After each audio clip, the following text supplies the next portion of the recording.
The preceding program was paid broadcast. Any ideas, comments, and opinion expressed by the program hosts do not necessarily reflect the views and opinion of the station. The program and its producers are not affiliated with the station. Alipayon gid nga pagabi sa inyo tanan sa siniaton very special program nga ginatiguluhan dinapay isang kabuhi. Kagyan naman nyo lagad Pastor Pertal Paraki nga nag-aagda sa inyo sa sulod sining 30 minutos sa mga bukas kita sang balay kasulatan. Kag makapamalandong sang putli kagamili nga mga pulong sa aton Ginoo sa aton palatuntunan dinapay isang kabuhi.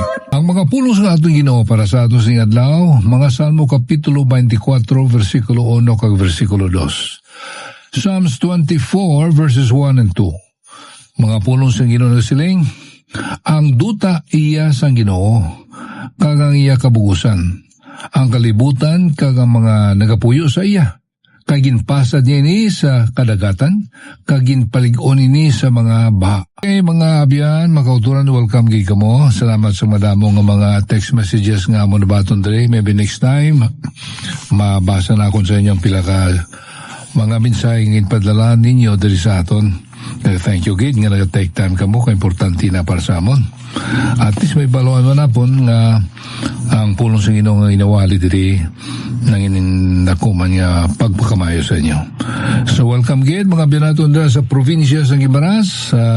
Welcome ko sa itong broadcast. Probinsya sang Iloilo, probinsya sang Antique, kag Capiz, kag Clan, kag mga neighboring places dira sa Masbate, sa parts ng Palawan nga malambot sa aton nga palatuntunan tinapay sa kabuhi. Welcome gid karong adlaw. Salamat gid sa inyo pagpangamuyo. Nagapangamuyo kita gihapon nga maka-expand pagkita sa ibang lugar sa ginahimunan sa inyong kinanglanon. Kagluya kuman ko ang opportunity sa pagpasalamat sa aton mga local churches man nga naga-support sa aton radio ministry. Kabay pa nga malamo pagid sa inyo mga butang sini sa inyo budget bilang missionary project ninyo ang papalapnag sang pulong sa Ginoo pagi sa radio. Okay? Now, yari ang banon para gitsin nyo tanan nga nagapamati sa atong broadcast. Natapos na natin ang pagtuon natin sa kapitulo 23 sa mga Salmo. Sa ulunan nyo yun may bansa nyo din nga nagpaibalo sa akon nga iya na nasa ulo ining Psalms 23. Na? And I hope nga tanan-tanan kita kahit katahong list ng kapitulo. Saging silina ko last time tungkol kay Tamas ni ka-familiar daw na take for granted na lang nato ng mga malahanon ng kamaturan. Salamat nga ginduna nato ni nakita nato liwat ang mga ambiligid nga mga kamaturan ni bahin sa kasulatan. Ang mataong wisdom mo ng versikulo 1, di ba? Sa pagsiling ni David, the Lord is my shepherd. Muna gini-emphasize nato diri, no? Nga mismo si David nag-testify gid nga Ginoo iya gid may personal gid siya nga kang tanan sa Ginoo. Salamat sa Dios nga pagi sa pagtuo pagbato naton kay Kristo Jesus mang-establish naton ang relationship sa iya.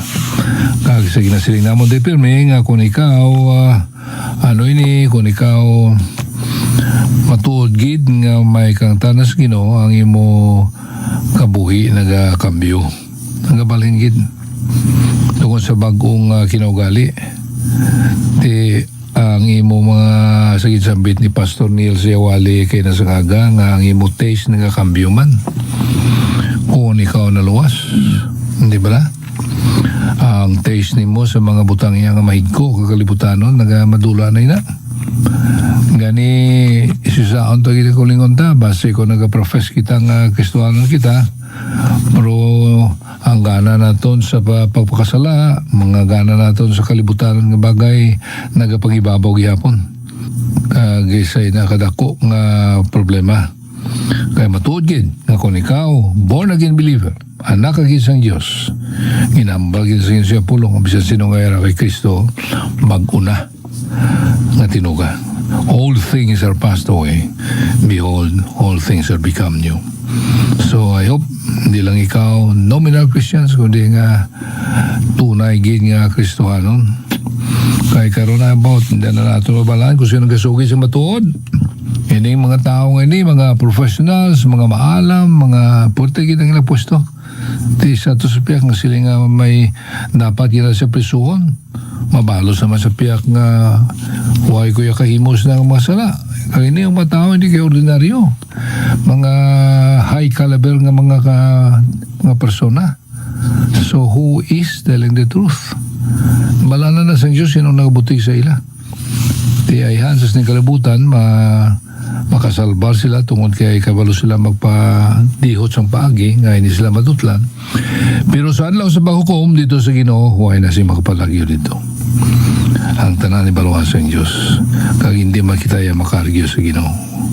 So please, examine yourself whether you are really in the faith na muna sining sa puno sa Diyos o si saan ninyo ang kilingon kung naaragi ka mo sa pagtuo base kon mangingkaangay ka mo sa itong mga tao nga nasilin sa Ginoo. Ginoo, porte makumimunawag sa ngalan mo, nag-communion man kami, tanan-tanan.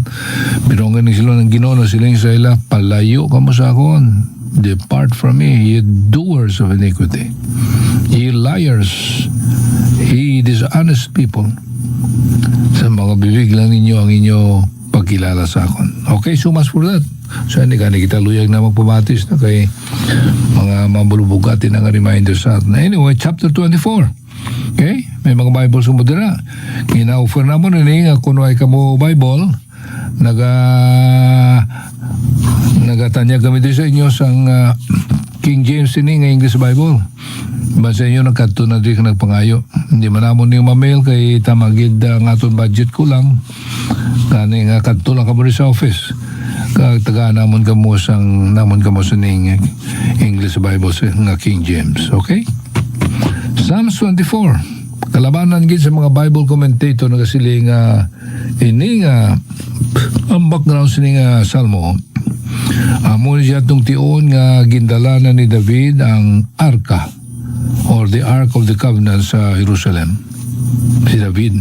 Nag-remind ni sa akon sang pagsulod na ni Josue sa duta sang Saader sa Joshua chapter 3 verse 17, no? Naging pihak man sang Ginoo ang suba sang Jordan. Siling there sa verse 16, 3:16, the waters which came down from above stood and rose up upon a heap very far from the city. And those that came down toward the sea of the plain, if the salt sea failed, were cut off, and the people passed over right against Jericho.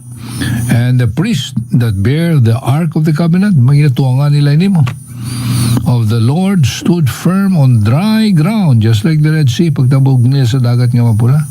Pagtabok man nila sa Jordan, the same, ginsulit naman sa Ginoo ng miracle. Nagtabok ni the leadership of Joshua. So, amo ning background rin ning chapter 24. Pagdala ni David sa arka dito sa Jerusalem. Nadumduman ninyo ang atong pagtuon sa ning Ark of the Covenant. Ano itsura niya sini? Nakumanin ni sa acacia wood. Kag na-overlay ni sa bulawan. Bilogid nga lawas ni nga covenant nga ni. Overlaid with gold. Gwa sa sulod kag sa gwa. Overlaid with gold. Mabasa niyo na sa chapter 37 kung na ka mo mag-review sina. Kag on both ends may duha ka cherubim, no? May duha ka cherubim sa both ends ng arka. Gamay man lang ini, di man mabugat nga ginayayungan nila ni ang labas ning Ark of the Covenant is about 3 feet, no? 3 feet and about 9 inches ang ilaba. Ang iya kalaparon sini mga 2 feet, 2.5 feet kang taas siya mo man. Ang taas siya kalaparon niya the same size. So kung imo tanaw ni iti sa rectangular furniture na puto sa bulawan sulod sa gwa, kag sa punta niya may duha ka cherubim, kag sa kilid niya ini may mga rings nga human man sa bulawan, kag dira ginatuhog ang poles nga nahuman sa acacia. Kagamoy ning ginagamit na magyayong sila, magdala sila.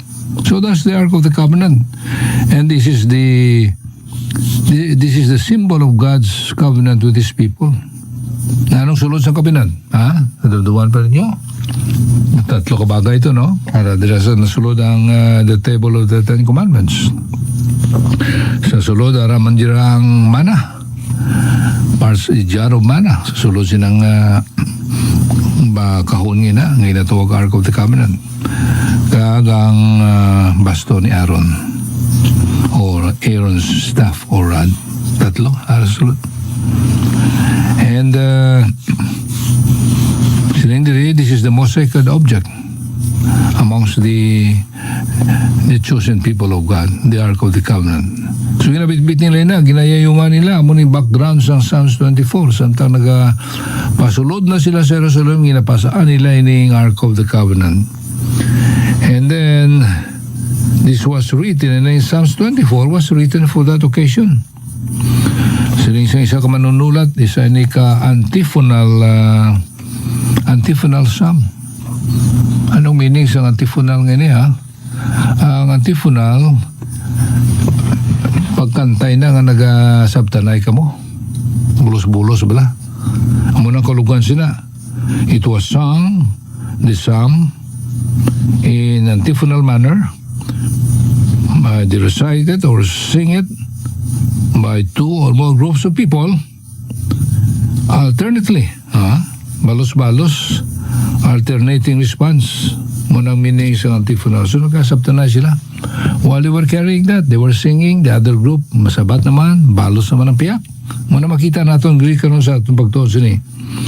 So, the people here, sa versikulo 1, kag versikulo 2, basahon natin ba?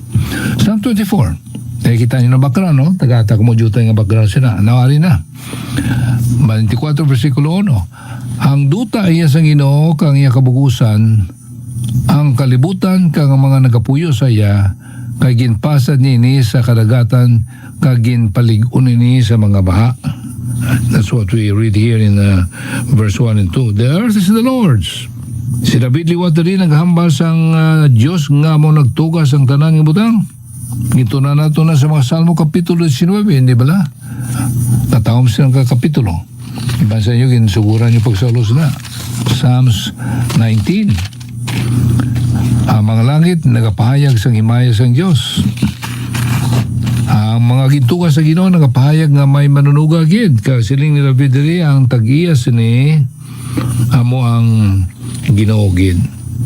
David speaks again of God as the creator of the universe, of everything.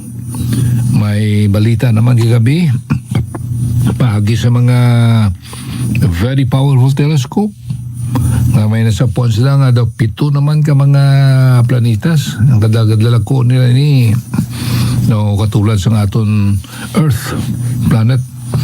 Pero sa pagkalayo ang distansya ni halin dito sa ila pagkatos kalibutan naton malimilyon ka tuig ka makalambot sila diri.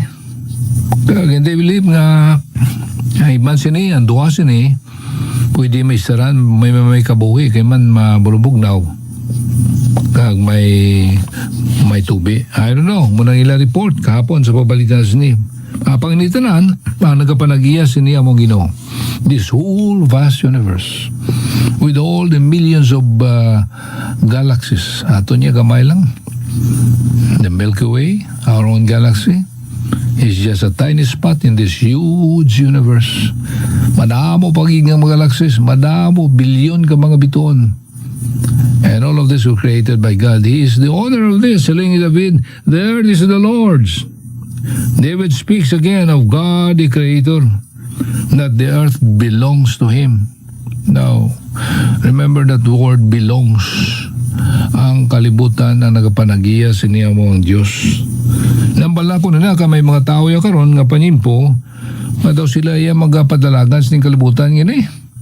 Luyag ni sila madiriher kung anong himuon nila sa kalibutan ngini. But this earth belongs to God. Kita ya mga tinugyanan lamang sa Ginoo. We are only stewards of God's property. Gintugyan lang ini sang Diyos sa aton. Ganit alupang doon natin na hindi nga daw hari kita. Kita nagapanagiya sa kalibutan kada ginabusahan na nato ini, ginadestroy nato ini. Gani damo sa mga minahan karon nga at the point nga takpan na ini kay guba nilang kalibutan nga inapuyan naton hindi na mapuslan. Ang mga tao nagantos tungod sang sang greed sa tao sa kwarta. Tapos nila makuha ang kwarta bayaan nila hindi na mapuslan lang nga duta.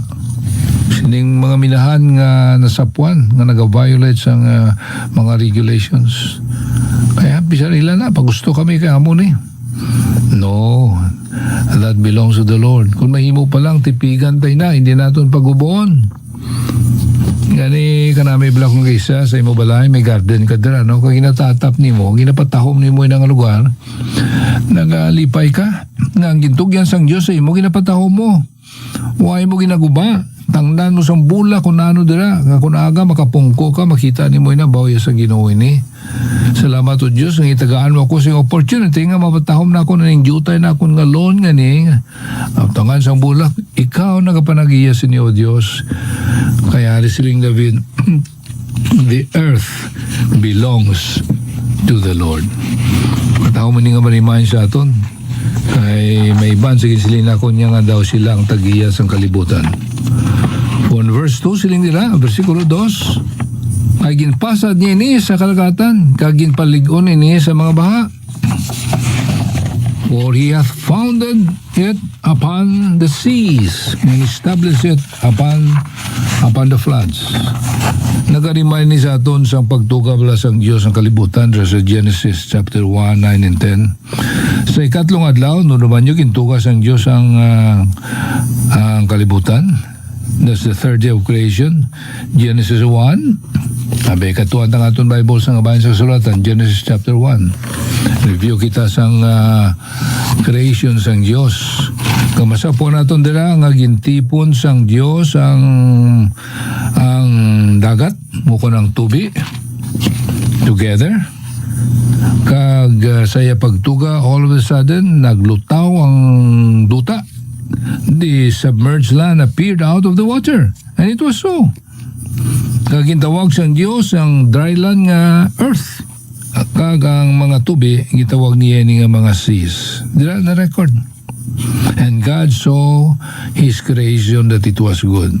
Ang mga ginhimo niya di sa Genesis chapter 1 verse 9 to 10. Kung maluyag ka mo magbasa sila nga account sang pagtuga sang Diyos sang kalibutan. 1 9 and 10. Ang Diyos na siling, magtingob ang mga tubig, ngayara sa idalon sa mga langit sa isa kaduog, kang magpahayag ang mga nga duta. So, nagpahayag, came out of that vast ocean, ang duta, kag nanginamoy ni, kag ang Diyos naghingalan sang duta nga mamala, duta, kag ang katilingban nga mga tubig, gintawag niya nga kadagatan. So that is the story of how God created this universe. Kasiling David, sa ginbasa natin diri sa Psalms 24, the earth is the Lord, ang Ginoo nagapanagiyas ni. Now, sa versikulo 3, sa mga Salmo Kapitulo 24, amoy ning mabasa naton. Sugod na sila sa pagkanta, kaya man nagalakat sila mo. They were singing in an antiphonal manner, nagasabta na sila. Sila sining grupo sa mga manugamba diri sa versikulo 3, may mga soloist man sila, may choir man. Sino wala ang magatukad sa bakulod sa Ginoo? Kasi nagpakadto na sila sa Jerusalem. Kag sino wala ang magatindog sa iyabalaan nga doog? Managin sining sa versikulo 3, who shall ascend into the hill of the Lord, and who shall stand in His holy place? Kag nagsabat ang miban man nga manugkanta sa versikulo 4 diri nang siling, ang may mga kamot nga matinlo, kag tagipuson nga putli, nga wala magbayaw sa iya kalag sa kabutigan, kag wala magsumpa sing malimbungon. Ba tamas ni importante kang maturan. Sino siling sa mga manugamba? Sino bala ang makatsulod sa kunato ni simple nga eskwelahan? Sino balang angay magsulod sa balay sang Diyos o kung sa simbahan? Nanong sabat dira sa versikulo 4, siya nga may matinlo sing mga nga kamot. He that hath clean hands. Kamusta ang kamot mo? Anong ginagamitan nimo sa imo kamot? Ginakasubo naton nga madamo sa mga tao karon nga ginagamit ng ila kamot sa pagpamatay. Amo na nga abi mo very strong in ako sining capital punishment. This is not a very popular topic issue. Kaya daw kalabanan niya hindi conformist ni. Dalag ko nga mga leon hindi conformist ni. Habang kung ibase mo sa Biblia maniguma, God teaches clearly nga kung nagkuha ikaw sa kabuhi, bayaran mo na sa kabuhi. Karon lang grabe naman to nga pagpatay. Hindi ikaw maka-imagine ngayon mo nila na. Pila ka pisa to sa pamilya, man lugos anay da sunpat yun. Di, muna sila na konfirmi sa inyo, ano ang maayo sa mga tao nga kangais na. Ang ginapinan tayo mo itong mga manugpatay. Lipatan na ganito yung pamilya itong nalitan, huwag na lang sa ito. So really, capital punishment is very scriptural according to the scriptures. Kung nakapati ka sa Bible, why na problema? Why na? Kaya mo inang klaro ngayon natudlos kasulatan. But anyway, sino makasulod sa balay sang Diyos? Samuyad tong may mga matinlo sing kamot. Matinlo sing kamot. And that speaks of a righteous conduct. Ano nang meaning dira? Meaning to say, kung matinlo ang imo kamot, ang imo paginawi, adlaw-adlaw, mga matarong man, matinlo man, matarong nga buhat ang inahimo nimo. Sa adlaw-adlaw nga tanan. Righteous conduct ang paginawi nimo sa adlaw-adlaw nga tanan. Ang ginakatuan sa imo matiil. Kaiban pagid. And then hindi lamang ang matinlo ang kamot, kundi na sila those who have pure heart. Kagang mga tao man nga baangay lamang magsulod sa balay sang Dios. Amo itong mga tao nga may maputli sing sing tagipusoon. Putli. Sako kita pero nisulod simbahan. Do wala man lang sa ato na iya. Sabi natin kinakasulod na kita, nakasimba na kita. Pero sabi niyo, kinanglan before magsulod ka dira, o si saon mo nagipusoon mo takos balako sa pagsulod sa balay sang Diyos. Am I worthy? Magsulod ako sa balay sang Ginoo. Kung nakita nimo ikaw balingon nga ikaw kawatan, butigon ikaw, manugpalapaw ka, dulog ka na sa kwasibahan. O kung magpilo ka sa imo matuod, dira sa puerta, kung di nila lapit ka, ituan mo anay sa lamo. Before magsulod ikaw ka, hindi gid mabaton sa Diyos sa imo pagsimba. Kung ang imo tagipusoon, mahigko, muna sila only those who have clean hands. Who shall ascend into the hill of the Lord, and who shall stand in his holy place? Only those people with clean hands and with pure heart. And in pure heart nga ni, meaning with godly character. Diyos nun nga may Diyos nun nga character kung kinaugali. Hindi lamang sa character kundi ang imo motive. Diyos nun man, mga motibo ni mo. Mandira kita nga kakapalpak pirmi. Nagahimo kita sa mga bagay nga utanaan mo husto sa mata ng tao. Pero ang imo motive hindi husto. Nga masulod ikaw dira. Kuntion sa kampanya limbawa, masulod ka sa simbahan, anong motive nimo? Agud mo silang tao ngayon, that guy is a religious man. Ano ba sulod sa simbahan? Na anong motive nimo nga nagabulig ikaw, naghatag ka sa imol, matindog sa masimbahan? Agud ayawon ikaw? Hindi ba na hustong motive? Kinanglan ang motive natin sa tanan yung ginahimo natin na para sa Ginoo. Sa iya kami yan. So even though nga tanawon ni mo sa kuha daw good works na maayong nga bagay, but if the motive is wrong, then that cannot glorify the Lord. Who can ascend into God's hill? And who shall stand in the holy place? Anong sino sila? Mga tao nga may matinlosing kamot. Naugasan ang ila tagipuson sa ngambili nga dugo ni Kristo. May putli sila nga tagipuson. Those with godly character and with godly motive. Kaya napunong din ang vanity ng gamit. Nag-refer na sa pagsimba sa mga idols. Kasatuan na ikuan gina. Pala tao, maplasimbagin. Isa lamang ang Diyos na ito. Ay kita kasimba sa bato. Nga nauman sa bato. Diyos nga nauman sa bato. Salsalan kung nandun raw. Kung kawi. We worship God in spirit and in truth. Huwag lang na kita.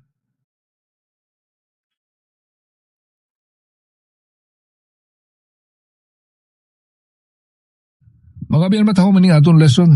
Kaya mapilitan kita sa pag-usisa sa aton galingon. Kung bala takos kita. Kung Domingo, magsimba kita. Takos bala kita magsulod sa balay sa Diyos. Kakinala masisa at ang kagulingon natin. Salamat ka sa inyo pagbuilog sa ako. Ang Ginoo magpakamayo kid sa inyong matanan.